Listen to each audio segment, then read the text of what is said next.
Nós ouvimos e não julgamos. Eu descobri que o meu marido é meu irmão. Ele não sabe e eu também não vou contar. Eu vou dar uma boa resumida desde o início para que vocês consigam entender tudo, porque a história, ela é bem longa. Quando eu era pequena, a minha mãe se casou com meu padrasto e ele me criou como pai. Só que até então eu nunca soube a verdade. Eu não sabia que ele não era o meu pai. Então eu cresci achando que ele era o meu pai de verdade. Inclusive um ótimo pai.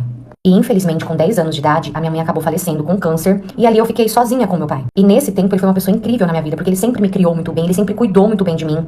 Até que com 18 anos, eu fui fazer um bico no restaurante e lá no restaurante eu conheci o meu marido. E ali nós começamos a conversar, passamos a nos conhecer melhor, até que ele me pediu em namoro, só que ele queria pedir pro meu pai também. E o dia que ele foi me pedir em namoro pro meu pai, o meu pai simplesmente surtou. Ele foi assim totalmente contra, ele falou que ele não aceitava, começou a falar que eu era muito nova ainda, que eu tinha que pensar em outras coisas em vez de namorar. Eu sei que ele colocou tanto empecilho e nada fazia sentido.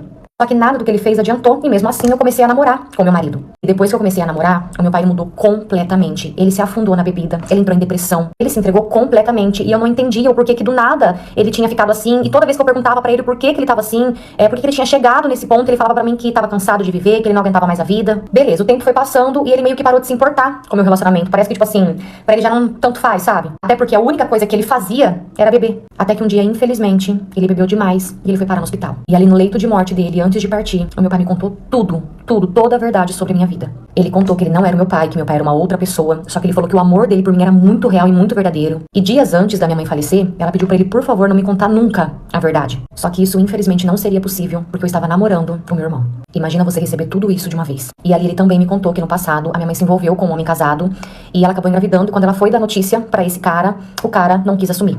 E na época ele já tinha um filho de 3 anos, que é o meu marido. Cada um seguiu o seu caminho, minha mãe se casou e ficou por isso mesmo.